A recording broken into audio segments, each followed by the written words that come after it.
It's not quite the heroic entry I'd imagined at the start of this talk, but hopefully one day when I look back, it all makes sense. Have you ever noticed how life only really makes sense when we look back? Because I know I have. And I spent a large chunk of my life trying to figure out, well, how do we live with clarity in the moment then? And I think that's why a lot of people are so obsessed with control. But for me, this control thing, it's never really fit. I think it's a lie we tell ourselves to give the illusion of safety. I have spent a large portion of my life confused. Not because I'm stupid, I've finally figured out, but because as I was looking around at all the experienced people around me, I was watching, I was listening, but all I could hear was contradiction. Never judge a book by its cover. First impressions count. There's no time like the present, but patience is a virtue. And you get out what you put in life, but nice guys finish last. For me, I was just confused. As a youngster, I had a lot of promise as a tennis player, but I didn't use it. As an adult, I'd actually positioned myself quite well with 5 university degrees, but I wasn't using any of them. I was drowning in compliments from other people, but I was missing something inside. I didn't want to let people down. And I was scared to fail. So I was stuck in this trap, not wanting to make a wrong move. So I made no moves. But that's until Friday, the 20th of March, 2020. For the 5 years prior to this date, I'd been struggling with something called optic neuritis, which is a condition that causes vision loss in one eye at a time. And at this point, I'd had it 10 times, but all of my scans were coming back clear. So I was fit and healthy. On this day, I was driving into work for my role as a tennis coach, and the phone rings. And it's the doctor from the hospital to say, "We found a new lesion on your brain, so we're going to have to diagnose you with MS." Hence this. Literally 10 minutes later, my sister called to say, "Have you heard the news? You're not going into work tomorrow. They've just announced a total lockdown." So for me, in the space of 10 minutes, I've lost my health, which for me was a major part of my identity as a former athlete and now tennis coach. And I've lost my income as a self-employed tennis coach. And at this point in my life, I'm 39 years old. And to be honest with you, I'm an underachiever. I'm scared of the unknown. I'm scared to fail. I was scared to move. But you can relax. The rest of this story is positive because that car journey triggered a change in me. And I started to understand for myself that in life, there's way more right answers than there are wrong answers. And taking no risk is a risk. So I started to give myself permission to fail, which for me was a game changer. My name is Dr. Callum Gowling, and I work with athletes on their mindset so they feel ready to perform when it counts.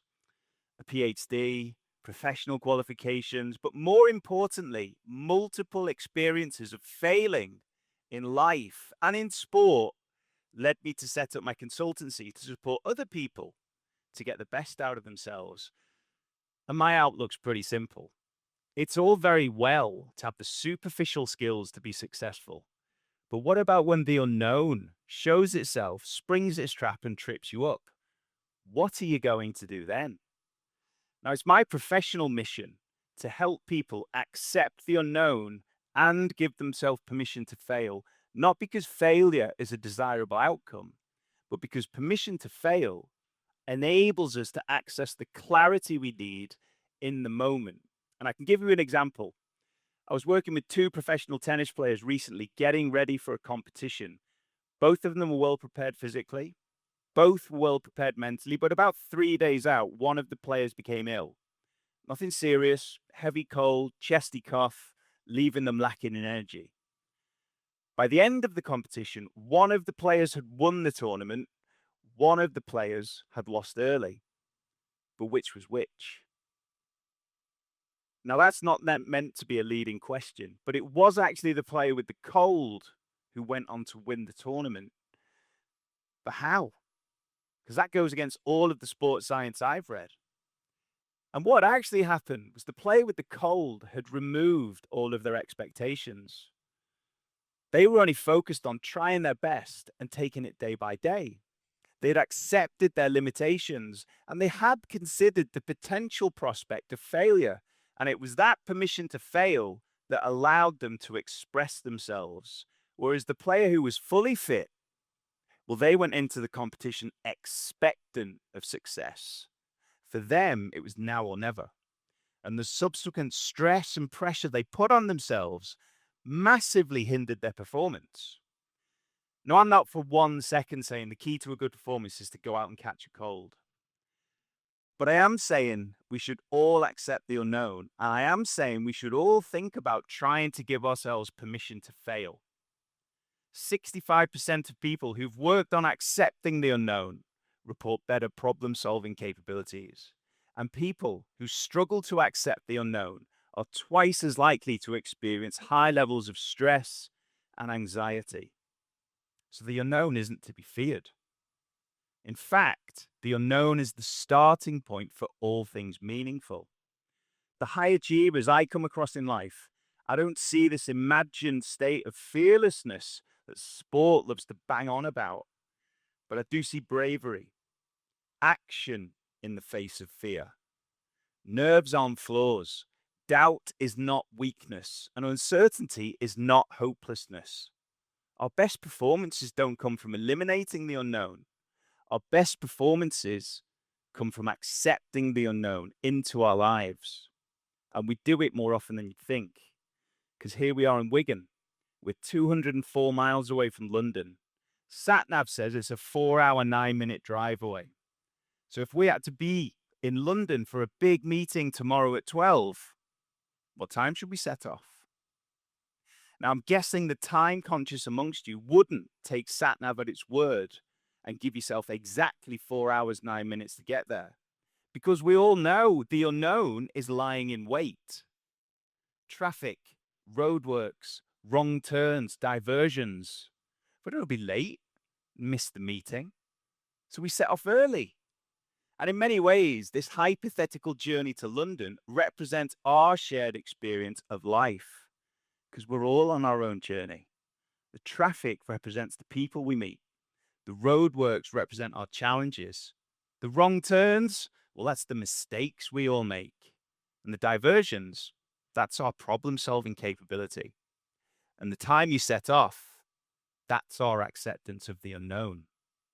There's 3 ways human beings respond to the unknown in life. Firstly, control the unknown and regulate it out of existence. But I do speak to a lot of high performers who are burnt out, desperately trying to regulate every unforeseen circumstance out of the equation. And they'll use their favorite single sentence solution to justify their actions. Control the controllables. Really? I could go to bed at 10 o'clock tonight and still not control waking up in a good frame of mind tomorrow. So how's this control working for you? Or secondly, we could avoid the unknown. Now, I can speak with some authority here because I've spent a large chunk of my life avoiding decisions that I didn't know would work out. So I made safe decisions where failure felt less possible. But I can assure you that's not where your best life is found. Or the third option, and the one I'd encourage everyone to consider tonight, we can accept the unknown.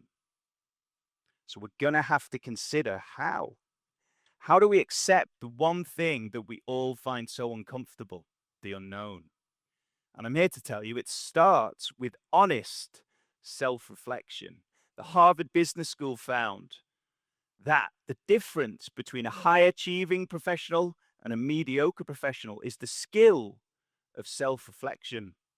So we've got to build honest self-reflection into our day-to-day lives. And I'm going to leave you with a message. And it does border on cheesy, I'm sorry. But I want it to be cheesy because I want you to remember it. We've got to keep it real, baby. REAL, 1R. We've got to recognize the unknown that faces us with every decision we make. It's like I had no idea my tennis would be a fruitful pursuit, or the multiple degrees I'd managed to accrue were going to lead to anything. We perform at our best when we aren't desperately seeking proof. And if you haven't considered failure as an option, it's not an honest self reflection. 2E, got to embrace the unknown. We've got no crystal ball, and it's not our gift to see what's going to happen in the future. In sport, everyone wants to win, no one wants to lose, but nobody's got a damn clue what's going to happen. And that's why we get nervous. And that's why we like to superimpose control on top of the experience. 3A, accept the unknown. Give yourself permission to fail, because the unknown is going nowhere. And everything I've learned tells me that it's our ability to accept the unknown that enables us to access the clarity we need in the moment. And then fourth and finally, L, let go of these obsessions with controlling outcomes. I have never been more present or more confident than when I'm not desperately thinking into the future. Please, will you guys like my speech? It's only when we stop trying to control everything that we finally gain control of ourselves. And if we can all do this, we can all reach our potential. And me, when I finally gave myself that controversial and unpopular permission to fail, without even realizing I became the person I always wanted to be. So please, accept the unknown. Give yourself permission to fail and commit 100% to the moment. Permission to fail granted. Opportunity to succeed planted. Thank you.